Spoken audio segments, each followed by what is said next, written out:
warahmatullahi wabarakatuh. Alhamdulillahirabbil alamin wa bihi nasta'in ala umuri dunya waddin wa ala alihi washabbihi ajma'in. Rabbi shalli wa yassir li amri wa hlul 'uqdatam min lisani yafqahu qawli, amma ba'du.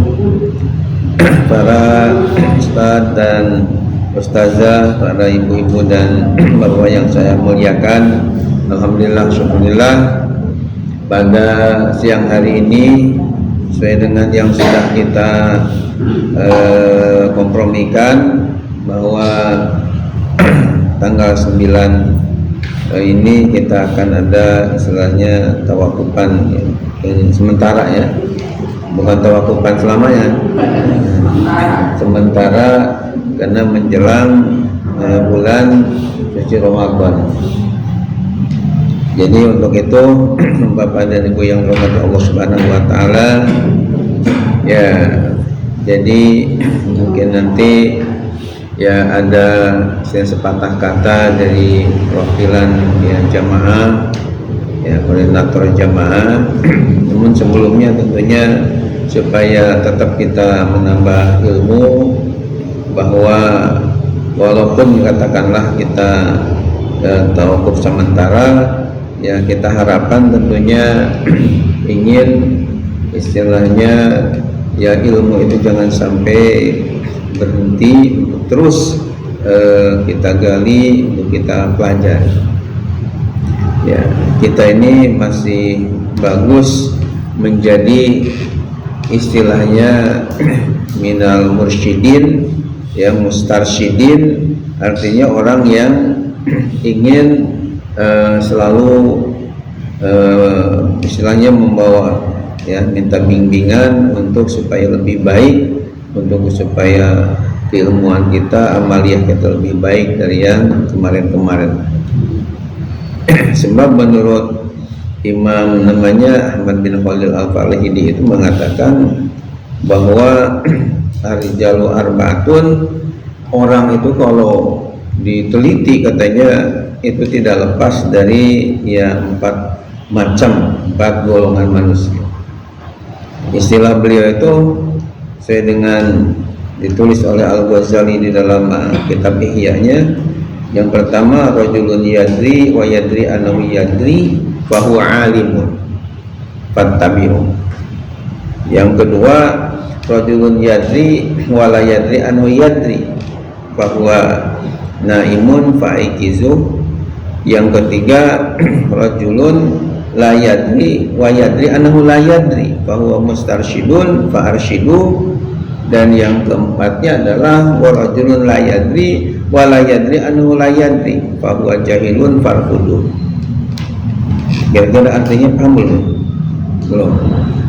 Jadi kata Imam Khalil bin Ahmad Al-Farihidi, seorang ulama dari Basrah, Irak, beliau mengatakan bahwa kalau disurvei yang namanya manusia dari mulai masyrik sampai ke maghrib, dari Maroko sampai ke Maroke, dari Chili sampai Cililitan, dari Singapura sampai Singaparna, dari Cina sampai Cinangka, dari Den Haag sampai ke Depok. Ya. Itu tidak lepas daripada ada 4 klasifikasi, 4 golongan. Yang pertama, rajulun yadri wa yadri annahu yadri fa huwa alim. Artinya apa? Artinya rajulun yadri wa yadri annahu yadri itu ada seorang yang oleh Allah telah diberikan ilmu yang banyak dan luas, lalu ia sadar bahwa dia itu seorang alim, seorang ulama yang tentunya segala gerak-geriknya, tutur katanya akan didengar oleh umat, bahkan perilakunya akan diikuti oleh umat, sehingga dia menjaga diri dari hal-hal yang negatif, menjaga diri dari hal-hal yang tidak baik. Karena kalau seorang ulama itu sudah tergelincir kepada yang negatif, itu tentunya akan heboh dunia. Ada ungkapan dalam bahasa Arab, idza zallal alim zaljalal alam. Ya, ini bukan ayat Quran, bukan hadis Nabi, tapi disebutnya makalah ulama atau peribahasa dalam bahasa Arab. Sekali lagi, kalau dicatat juga penting, ini bagus, dan sebagai informasi karena ungkapan ini sangat menarik, saya tuliskan di dalam kitab kecil saya dalam bahasa Arab yang judulnya Al-Hikam fil Mahfuzat. Ya, jadi kata-katanya adalah idza zalal alim zalzalal alam. Jadi antara alim dengan alam itu hanya bedanya, tulisannya sama, ain alif lam mim, cuman bedanya kalau alim lamnya di kasroh, kalau alam lamnya di fathah. Itu tapi mana yang beda antara alimun dengan alamun? Bedanya apa? Kalau alim itu artinya orang yang berilmu, jamaknya menjadi ulama, ya. Sementara kalau alam itu jamaknya alamin, artinya alam semesta. Jadi idza zalal alimu zalzalal alamu, artinya apabila seorang alim tergelincir berbuat yang tidak baik, zalzalal alam, maka goncanglah, hebohlah alam semesta, ya, gara-gara ada orang alim yang tergelincir kepada yang negatif. Artinya walaupun misalnya katakanlah yang mencuri ayam itu, misalnya sama-sama ayam, yang dicurinya 1 ekor, tapi kalau yang nyurinya orang biasa, bukan alim, apalagi enggak ibadah, mungkin enggak rame lah, artinya biasa-biasa aja, namanya orang tidak berilmu. Tapi kalau yang mencurinya misalnya seorang ustadz atau kiai, ya, itu kan menjadi bahan, ya, gunjingan. Mungkin wartawan juga akan mencatat, jadi akan ramai. Makanya orang alim harus lebih berhati-hati, karena ibaratnya seperti kain putih yang sedikit aja ada noda akan terlihat, ya. Jadi artinya yang pertama ini adalah rajulun yadri wa yadri annahu yadri bahwa alim. Yang dikatakan alim itu adalah orang yang memang dia orang yang berilmu, lapang, luas dan dalam keilmuannya, dan dia menyadari bahwa dia ini seorang alim yang akan dilihat oleh umat, ya, diikuti oleh banyak umat, sehingga perilakunya menjadi perilaku yang terbaik. Kata Syekh Khalil bin Ahmad ini katanya bahwa alimun fattabi', berarti orang yang seperti itu adalah orang alim, maka kalian ikutilah dia, ikuti jejak langkahnya. Kenapa dia berhasil sampai menjadi guru besar, misalnya menjadi alim tadi, ya, tentu belajarnya harus diikuti. Bagaimana dulu belajarnya dia meraih ilmu yang banyak dan luas, dan ikuti juga perilaku. Nah, yang kedua, tipe yang kedua kata Imam Khalil bin Ahmad adalah warajulun yadri wala yadri annahu yadri. Ada orang alim, ilmunya luar biasa banyaknya, wala yadri annahu yadri, tapi dia enggak sadar bahwa dirinya orang alim. Karena enggak sadar bahwa dirinya orang alim, jadi akhirnya bicaranya seenaknya, kelakuannya seenaknya, enggak patut untuk ditiru, ya. Karena dia enggak sadar kalau dia itu ikutan umat, ya, sebagai orang alim. Nah, kata Syekh Khalil bin Ahmad, fahuwa naimun, berarti orang ini sedang tidur. Fa'aikizu, maka bangunkanlah dia dari tidur. Artinya kalau kita melihat ada orang alim seperti itu, hendaknya kita nasihati, ya, beri masukan bahwa Anda ini adalah orang alim, tentunya jangan sampai ucapan-ucapan Anda atau kelakuan Anda yang tidak sesuai lah dengan syariat Islam, sehingga perlu diingatkan ya, seperti orang tidur perlu dibangunkan. Itu namanya yang seperti itu rajulun yadri wala yadri annahu yadri. Orang alim tapi tidak sadar dia sebagai orang alim, bahwa naim itu artinya dari kata naumun, berarti orang ini sedang tidur, fa'aikizu, bangunkan dia. Kita kasih masukan dengan baik supaya ia sadar ya tentang keilmuannya tadi. Yang ketiga, lanjutannya itu adalah warajulun la yadri wala yadri annahu la yadri fahuwa mustarsyidun fa'arsyidu.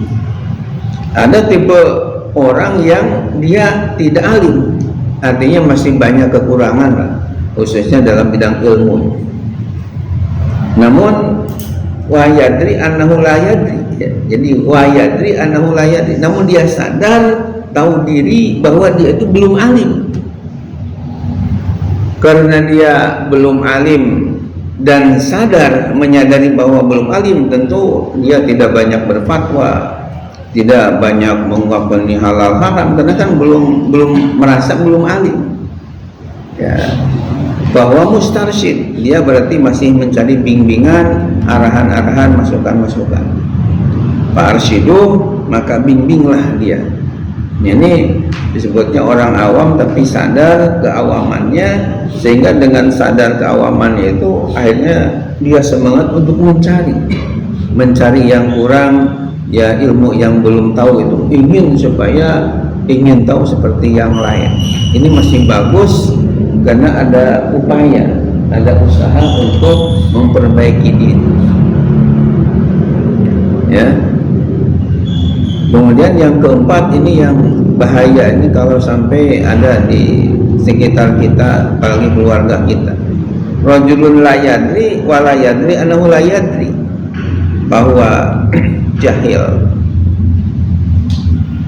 Rajulun la yadri, orang yang tidak tahu, artinya ilmunya masih lemah, masih cetek. Wa la yadri annahu la yadri, tapi tidak sadar bahwa dirinya itu tidak mampu, tidak menyadari dirinya enggak mampu. Jadi akhirnya menjadi sok pinter dan tidak ada hasrat untuk belajar karena merasa dirinya itu mampu, padahal hakikatnya belum mampu. Kalau yang ketiga tadi kan dia tidak mampu tapi sadar dirinya enggak mampu, sehingga ada usaha bagaimana supaya mampu. Tapi yang keempat ini ada di tengah-tengah masyarakat yang dia sebenarnya ilmunya masih lemah, masih dangkal, masih cetek karena masalah ilmu nasaraf masih lemah, ilmu fikih, usul fikih juga masih lemah, ditambah ilmu tafsirnya, ilmu hadis, ilmu tasawuf, ilmu balaghahnya, mantik, manik, badi, bayan, ilmu arudnya, ilmu tarikhnya, ilmu falaknya, ilmu ya arud dan sebagainya masih lemah. Akhirnya dia merasa tidak lemah, merasa pinter, sok pinter, akhirnya nggak ada waktu dan tidak ada gairah untuk belajar. Bahwa jahil berarti orang ini adalah orang bodoh, farfuduh, maka jauhilah, artinya jangan diikuti jejak langkahnya orang semacam itu, yang orang bodoh tapi tidak menyadari kebodohan, sehingga tidak ada gairah untuk belajar, untuk istilah menambah kekurangan dari kekurangannya tadi. Nauzubillah min dzalik. Hadirin hadirat yang dimuliakan oleh Allah Subhanahu wa taala ya. Untuk supaya kita terus ya memang bertambah ilmu kita, mungkin perlu juga saya kemukakan bahwa ada seorang ulama besar namanya Abu Hanifah ya. Abu Hanifah itu seorang ulama mujtahid mutlak, satu ya sejajar lah dengan Imam Malik, Imam Syafi'i, Imam Ahmad bin Hambal. Beliau ketika ditanya oleh salah seorang muridnya, ya, di kitab Al-Wasai Ahmad Syakir saya baca ceritanya. Itu ketika beliau ditanya, ya Syekh bimanil tal ilmu, kalau bahasa kitanya, wahai tuan guru, dengan sebab apa engkau bisa meraih ilmu seperti itu sampai keilmuannya menjadi mujtahid mutlak? Itu kan tidak semua orang bisa meraih seperti ini. Yang paling yang terkenal itu yang sampai derajatnya mujtahid mutlak, sanggup menggali hukum dari Quran dan hadis langsung. Yang paling populer itu hanya 4 orang aja. Pertama Abu Hanifah, sebutnya Imam Hanafi. Yang kedua Imam Malik, ya, di Madinah. Ketiga Imam Syafi'i. Yang keempat Ahmad bin Hambal, ya. Itu namanya mujtahid mutlak yang luar biasa ilmu. Nah, sehingga ada muridnya bertanya kepada Abu Hanifah, wahai tuan guru, dengan sebab apa engkau meraih ilmu yang begitu banyak? Oleh beliau kemudian dijawab pertanyaannya, ya, dan pertanyaan yang sangat, ya, singkat tapi sangat padat. 2 hal aja yang dia lakukan. Yang pertama adalah mastankaftu anil istifadah wa mastankaftu, ya, anil ifadah. Jadi mastankaftu anil ifadah wa mastankaftu anil istifadah. Jadi maksudnya saya tidak pelit-pelit untuk memberi faedah kepada orang. Artinya ketika ditanya tentang suatu masalah agama dan sebagainya, beliau mampu itu tidak istilahnya membakhilkan, tidak istilahnya pelit lah dengan ilmu yang ada, kemukakan di muka. Karena ilmu itu dengan sebab diinfakkan tentu lebih bertambah lagi, ya. Akan ketika kita membuka permasalahan, misalnya ada sesi tanya jawab, kan dengan ditanya akhirnya kita jadi ingat dalil-dalil. Walaupun misalnya berat, bisa kita tawakuf, artinya untuk depending dulu sampai minggu depan misalnya untuk membaca. Itu kan menjadi bertambah gara-gara ilmu diinfakkan.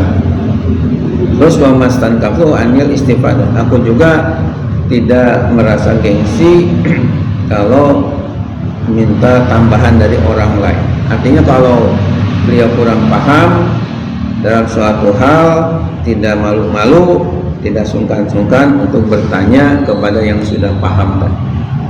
Dan saya kira kalau 2 hal ini kita praktekkan, saya yakin kita akan jadi orang alim besar. Kenapa? Karena yang sudah kita punya kita terus kasihkan sama orang, sebar-sebarkan, yang ada kan menjadi lebih mantap. Bahkan dosen saya ketika di PTIQ dulu ke S1, ya, beliau ngajar ilmu nahwu wal balaghah, kadang-kadang ya nggak pakai kitab lagi. Kenapa? Karena materinya mungkin diulang-ulang itu lagi setiap semester. Akhirnya ketika mengajar itu sudah ada di otak semua, sehingga tidak perlu lihat buku lagi. Ya, karena ilmu itu setiap diberikan menjadi bertambah mantap. Itu jadi kalau misalnya ilmu yang sudah kita miliki terus diajarkan setiap hari, ya, dan saya sendiri berusaha setiap hari itu yang seminggu ini tidak ada istilahnya berhenti atau libur dari ilmu. Kenapa? Karena saya atur setiap hari Senin, ya, subuh itu khusus untuk mengajar keluarga sendiri. Karena saya takut dengan firman Allah dalam surah At-Tahrim ayat 6, ya ayyuhalladzina amanu qu anfusakum wa ahlikum naro. Wahai orang yang beriman, jagalah diri kalian dan keluarga kalian dari azab api neraka. Jangan sampai misalnya kita santri terus disebarkan ilmu ke masyarakat umum, ilmu kita terus disebarkan, sementara anak dan istri awam-awam dalam agama, kan jadi enggak bagus. Makanya saya jadwalkan setiap hari Senin itu khusus untuk keluarga. Jadi istri sama anak-anak itu belajar ya. Yang sekarang ini sudah berapa kitab ya, sekarang sedang kajian fikih, supaya mereka jangan kalah sama para santri yang lain ya, jangan sampai kalah sama yang lain, itu keluarga. Nah sementara hari Selasa, Rabu dan Kamis itu kita ngajar untuk para santri di pondok pesantren. Jadi 3 hari untuk santri di pesantren itu Selasa, Rabu, sama Kamis.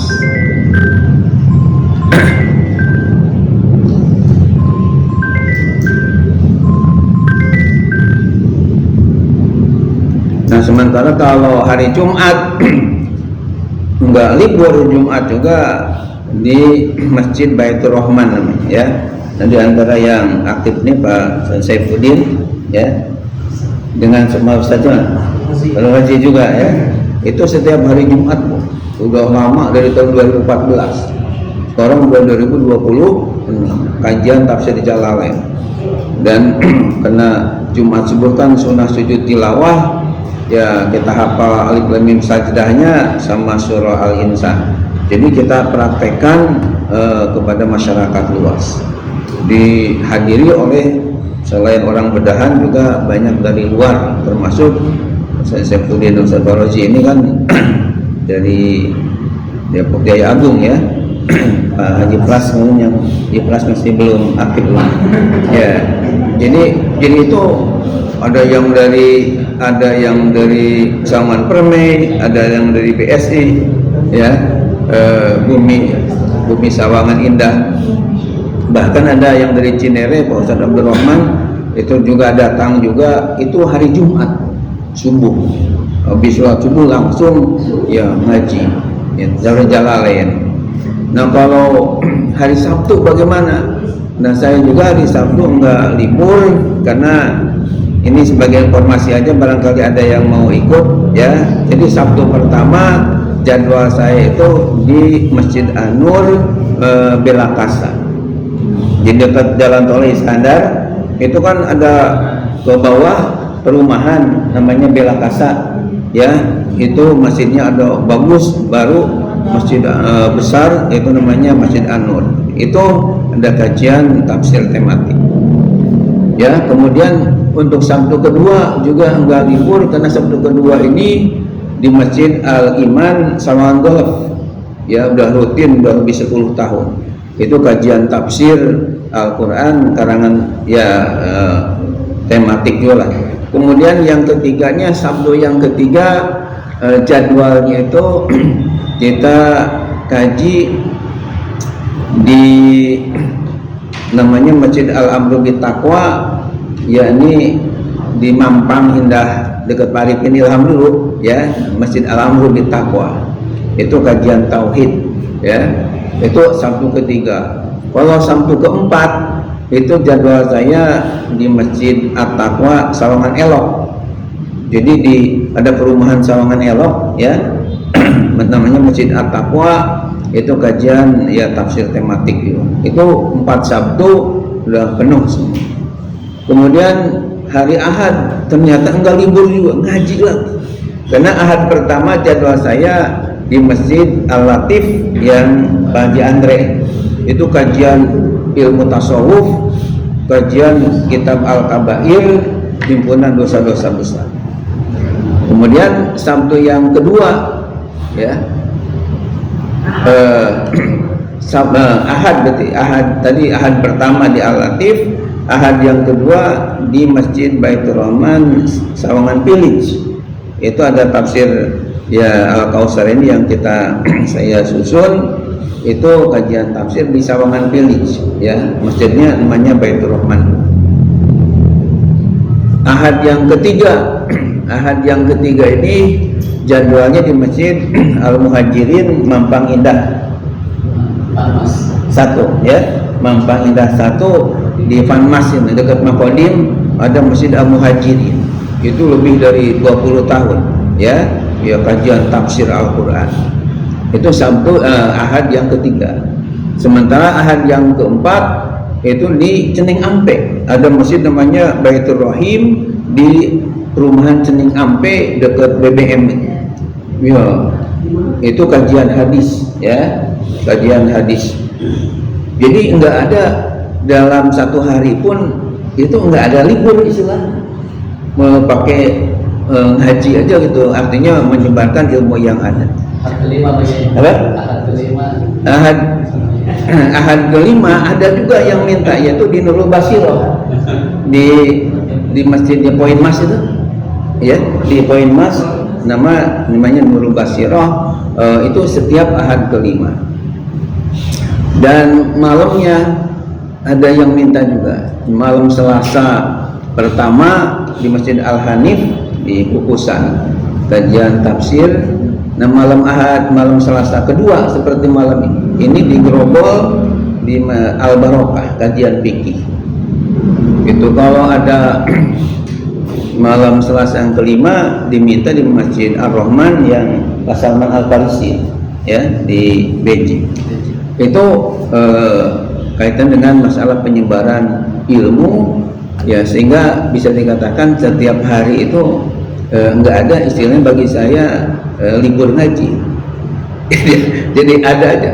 Kalau Jumat ditambah dengan khutbah kan, yang kayaknya dalam setahun nggak ada Jumat yang kosong, ya. Jadi penuh karena mereka ya minta supaya diisi. Belum lagi nanti Ramadan. Itu jadi artinya ilmu itu akan menjadi tambah luas dan tambah dalam, manakala yang pertama ilmu yang sudah ada terus kita setiap hari istilahnya diberikan, dicurahkan, dan kita juga kayaknya bagi saya setiap hari harus ya membaca. Kalau enggak membaca, enggak menulis, ya bagi saya musibah, berarti hari itu ada ilmu yang enggak masuk. Artinya jangan ngeluarin aja, tapi juga harus ada yang dibaca sehingga ada pemasukan ilmu. Nah, kemudian yang kedua kata Abu Hanifah, kalau ingin ilmu ini mendalam juga wa mastankabtu anisyadah.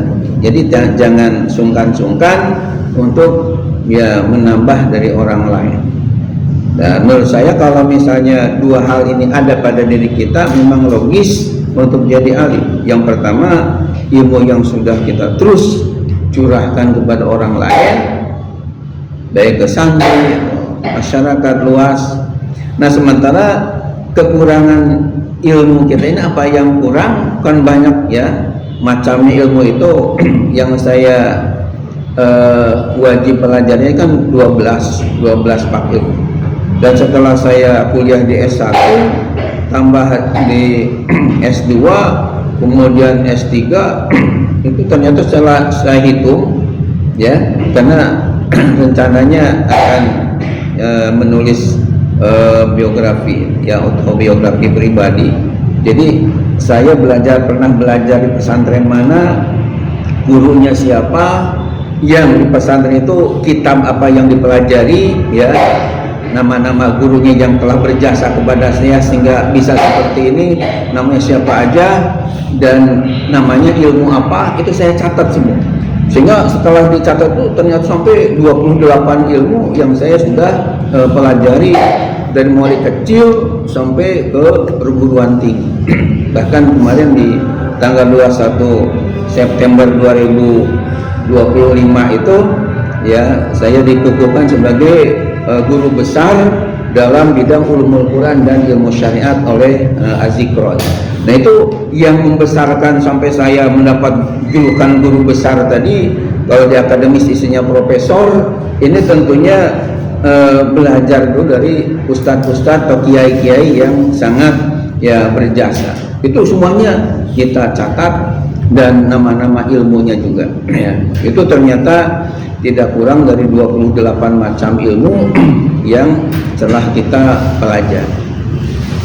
Nah, jadi kalau misalnya apa yang kita kurang belajar dan yang sudah kita miliki sebarkan, maka insya Allah menjadi tambah luas dan tambah lapang ilmu.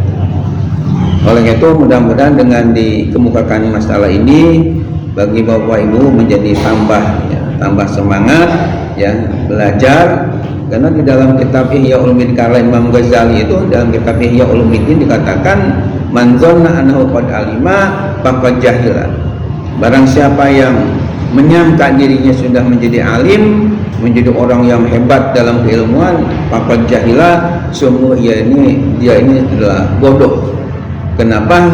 Karena pada dasarnya dia itu masih banyak kekurangan. Harusnya jangan sombong dengan ilmu yang ada, jangan qanaah merasa ya puas dengan ilmu yang ada, justru masih banyak sekali ilmu-ilmu yang tentunya harus kita pelajari. Di dalam kitab namanya Al-Qawaidul Makkiyah fima yahtajuhu thalabatus syafi'iyah dikatakan ma hawal ilma jami'an ahadun la walau marasahu al-fasanah fa innal ilma ba'udu ghaurih fatlubu min kulli ilmin ahsana. Artinya mahawal ilma jami'un ahadun, tidak mungkin seorang pun bisa meliputi menguasai semua ilmu-ilmu Allah yang luar biasa luas. La walau marasa al-fasanah, tidak mungkin walaupun dia berkecimpung dalam mencari ilmunya al-fasanah 1000 tahun. Misalnya ada bapak atau ibu oleh Allah diberi usia 1000 tahun, dan kayaknya mustahil ya orang-orang usianya 1000 tahun, karena kata Nabi a'maru ummati ma baina sitin ila sab'in, karena rata-rata umur umatku antara 60 sampai 70. Ini seandainya oleh Allah seseorang diberikan umur usia 1000 tahun untuk setiap harinya untuk digunakan mencari ilmu, lah walau marasa al-fasan, tidak mungkin ilmu Allah yang sangat luas itu akan dikuasai. Kenapa? Li'anal ilma ba'udu ghairi, ini karena ilmu ini sangat dalam dan sangat luas sekali, bagaikan lautan yang luar biasa dalam dan luas. Fatlubu min kulli ilmin ahsanah. Nah, nasihat dari penyair tadi, maka hendaklah kalian cari dari ilmu yang banyak itu min kulli ilmin ahsanah, dari setiap ilmu yang terbaik ya. Di situ ada tambahan penjelasan ay anfa'ah, yang dimaksud dengan ahsanah di situ artinya yang paling bermanfaat bagi kehidupan kita, itulah yang kita dahulukan untuk kita cari. Nah, pengajian kita di MUI ini semuanya adalah sangat penting ya. Kenapa saya katakan sangat penting? Karena Senin pertama kajian tafsir Al-Quran itu tentunya sangat penting sekali, karena bagaimana mungkin kita paham firman-firman Allah dan mengamalkan isinya kalau kita enggak belajar tafsir Al-Quran. Kemudian yang kedua adalah kajian hadis. Ini juga penting juga, karena bagaimana kita mencontoh akhlak Rasul, mendengar petunjuk-petunjuk Rasulullah kalau kita enggak mau belajar hadis Nabi. Kemudian yang ketiga kita belajar namanya ilmu tauhid. Ya, ilmu tauhid juga sangat penting, bahkan sepakat ulama ini fardu ain ya pada semua umat Islam. Karena bagaimana akidah kita akan lurus kalau misalnya ilmu tauhidnya lemah ya. Kemudian keempatnya ilmu fikih, ini juga fardu ain, karena bagaimana kita ubudiyah kita ya akan bisa benar sesuai dengan ajaran Nabi dan para ulama yang betul-betul istilahnya mukhalif dengan kitab, kalau misalnya kita enggak belajar yang namanya ilmu fikih. Dan perlu dicatat di sini juga bahwa alhamdulillah kajian fikih kita di MUI ini rupanya agak beda dengan kebanyakan di masyarakat. Kalau di masyarakat itu kajian fikihnya, kalau menurut penilaian saya sebagai ya pernah jadi ketua umum Majelis Ulama 20 tahun ya, sekarang di bagian istilahnya penasehat atau dewan pertimbangan, itu kebanyakannya hanya sebatas fikih ubudiyah saja. Ubudiyah juga yang saya perhatikan hanya sebatas toharoh dan sholat saja, padahal ubudiyah juga banyak kaitan dengan masalah toharoh, masalah sholat, masalah zakat, masalah puasa, masalah haji, itu masuk ke dalam kategori fikih ubudiyah. Itu jangankan kan fikih itu kalau kita perhatikan ada 4 komponen yang seharusnya kita pelajari semua, dan insya Allah di MUI ini kita fikih yang kita gunakan ya al-ghayah wa takrib ya atau Abu Syuja itu walaupun agak tipis lah dasar, tapi menurut saya lengkap, lebih lengkap dari Sapinah ya. Kalau Sapinatun Najah hanya masalah ya katakanlah sholat dan puasa, habis itu selesai masalah ya zakat hajinya nggak dipelajari dengan sempurna. Tapi kalau di al-ghayah wa takrib ini alhamdulillah ke empat komponen dari kitab ya fikih itu kita akan pelajari semua. Yaitu yang pertama, fikih itu kan ada yang namanya ubudiyah, dari mulai toharoh, sholat, zakat, puasa, haji, insya Allah kita akan hatamkan.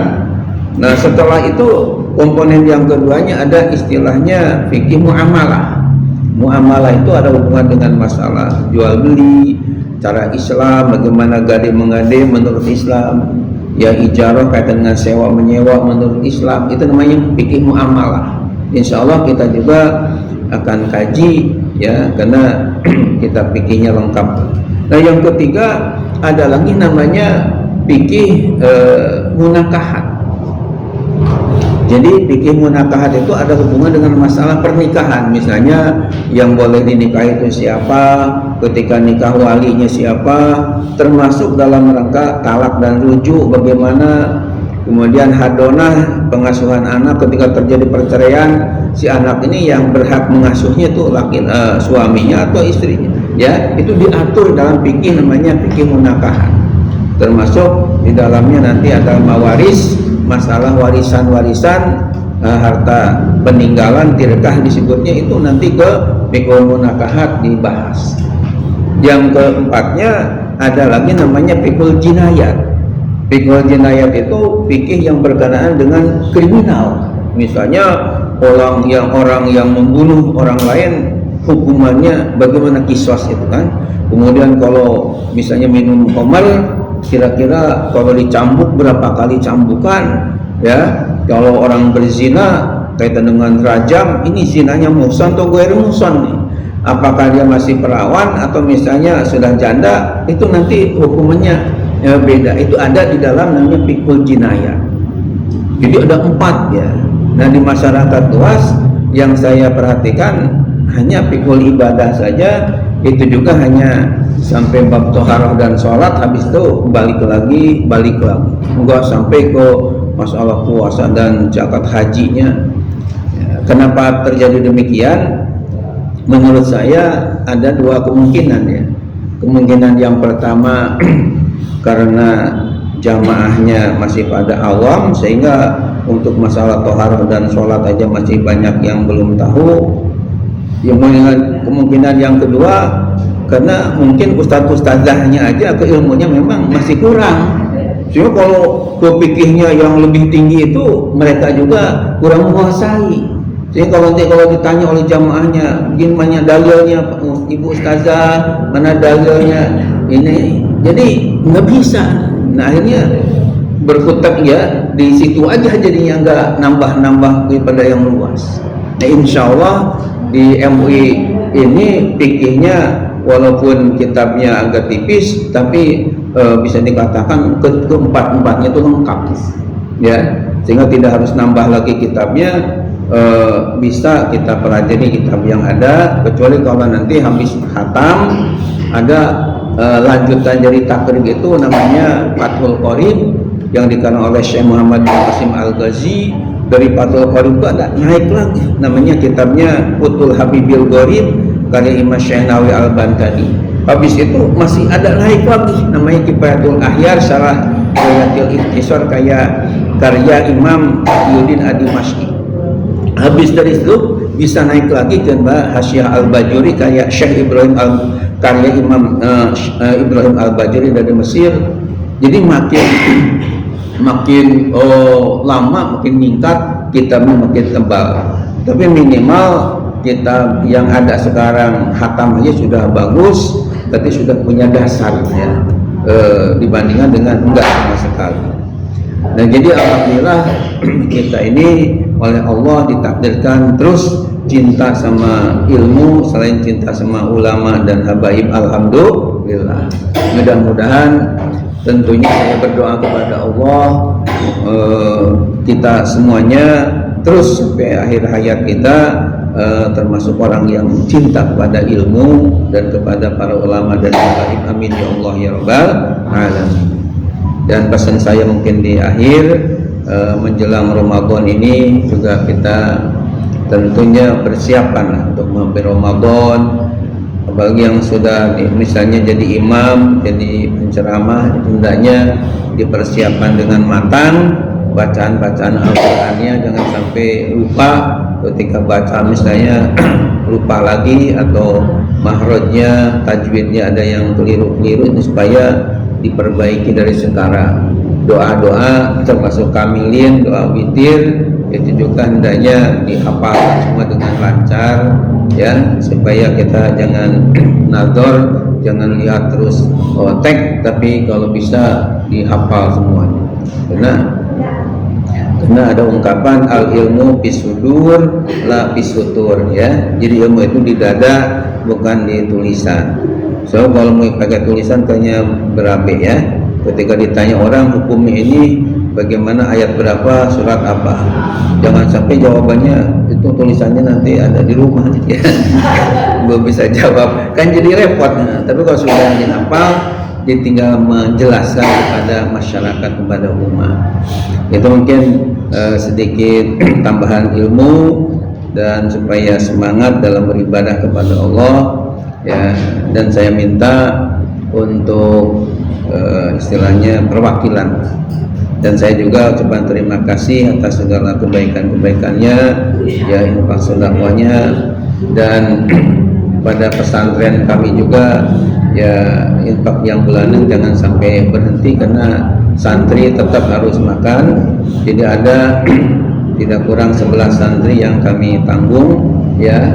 Itu tentunya kalau saya sendiri terasa berat, tapi kalau dibantu oleh Bapak Ibu tentunya meringankan beban kami kepada para santri yang ingin menghafal Quran, ingin belajar agama dengan serius, tapi mereka oleh Allah rupanya diuji dalam masalah ekonomi ya. Ada orang tuanya sudah meninggal, ada orang tuanya ya kerja yang serabutan, artinya enggak mencukupi, sementara menggebu-gebu dalam ingin belajar, sehingga kami sebagai pimpinan pesantren kayaknya enggak tega menolak mereka yang miskin tapi menggebu-gebu ingin belajar, sehingga kami mencari istilahnya bapak asuh, ibu asuh.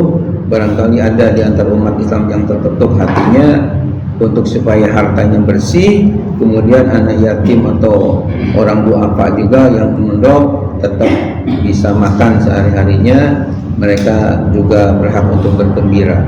Nah mudah-mudahan infak dari Bapak Ibu jangan sampai berhenti, karena ini perintah agama ya, supaya jangan sampai kita ra'aital yuqadimu biddin fadzalika alladzi yad'ul yatim wa la yahudu ala ta'amil miskin. Jadi kalau orang tidak peduli dengan anak yatim, tidak peduli dengan orang miskin, ini khawatir kita menjadi pendusta agama. Nauzubillah min.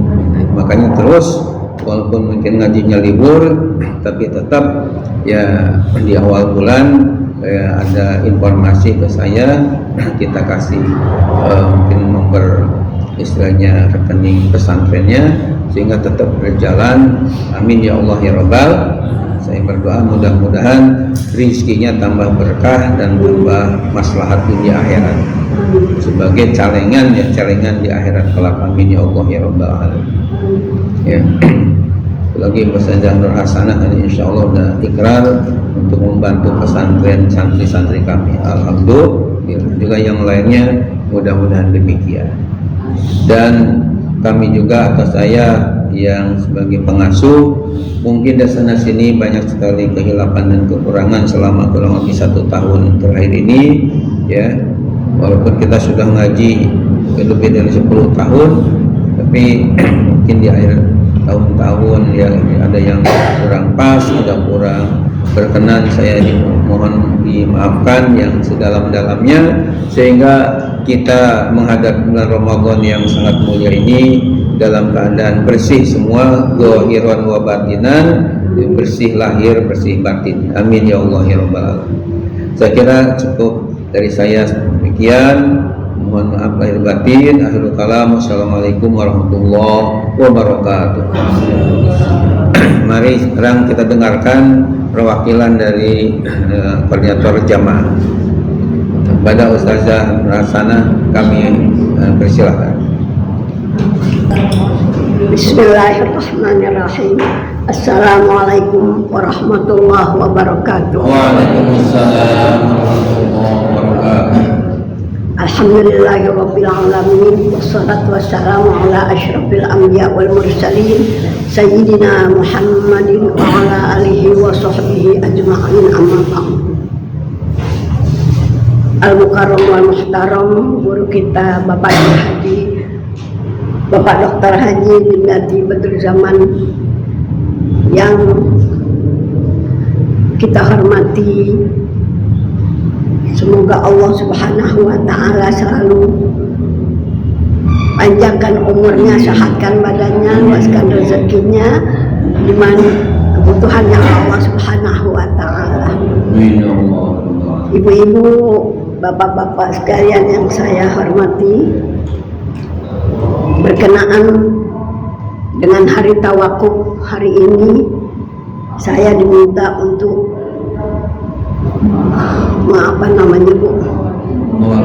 mewakili Ibu Aam, ketua kita Ibu Aam, Ibu ya, Ibu Aam Amanah, karena beliau hari ini kontrol di rumah sakit. Jadi saya diminta oleh ibu-ibu sekalian, sebetulnya yang pantas bapak-bapak ya Bu ya, saya nggak siap jadinya. Alhamdulillah, kalau saya lihat daripada tahun Ustadz memberikan ilmu kepada kita sekalian, kalau tidak salah dari 2013 ya, bapak-bapak ya. Sekarang 2020. Alhamdulillah. Profesor. Mudah-mudahan ilmunya ya kita dapat mengamalkannya Bu ya. Kita minta jadikan ilmu kita ini sama Allah biar ilmu yang bermanfaat dunia akhirat ya. Kita tidak dapat membalas jasa guru kita yang telah memberikan ilmu kepada kita, hanya doa kepada Allah Subhanahu wa Ta'ala, semoga yang tadi kita ucapkan diijabah oleh Allah Subhanahu wa Ta'ala. Amin ya rabbal alamin.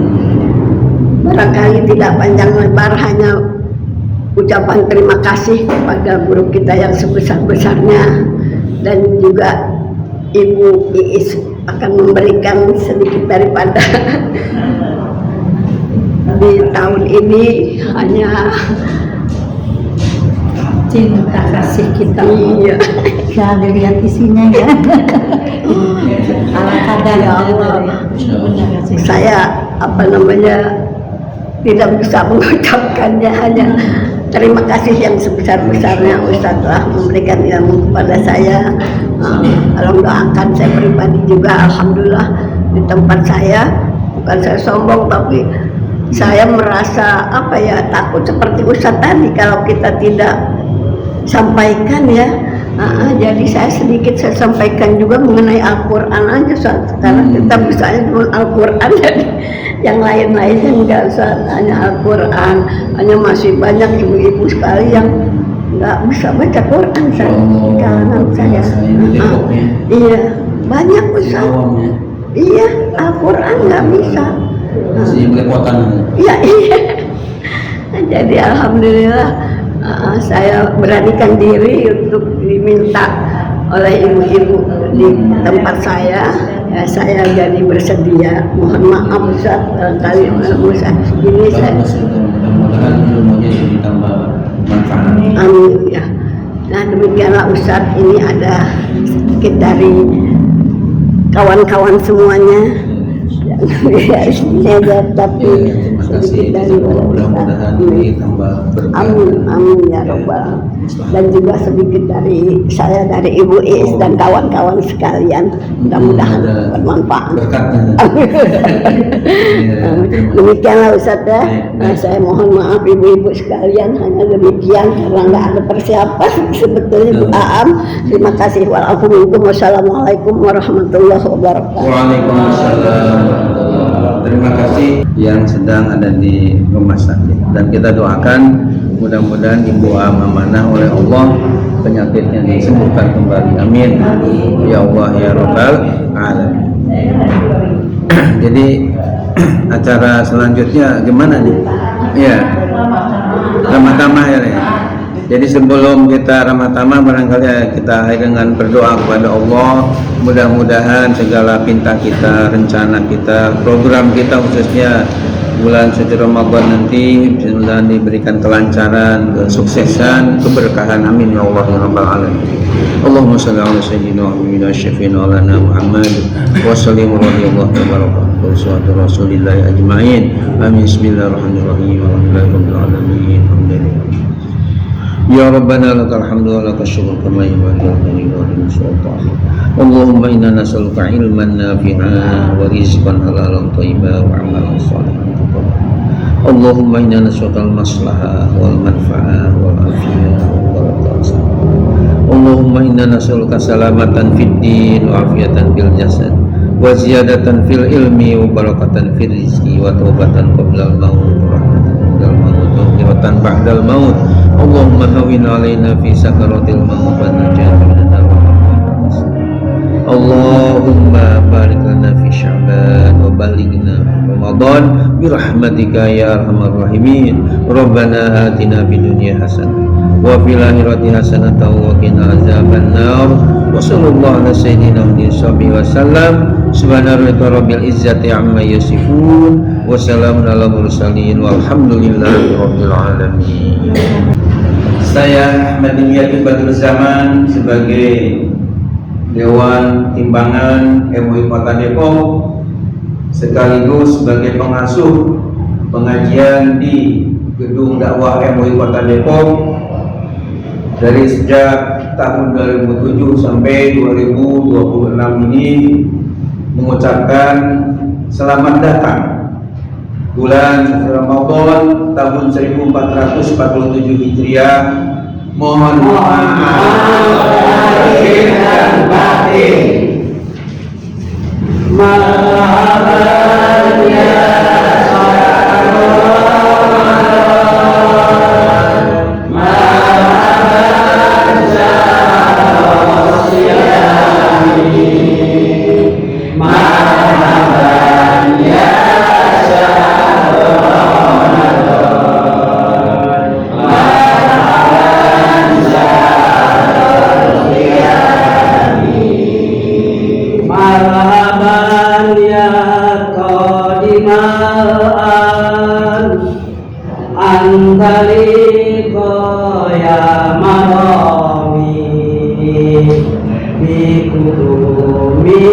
yang jaliron wa yazulu iktimami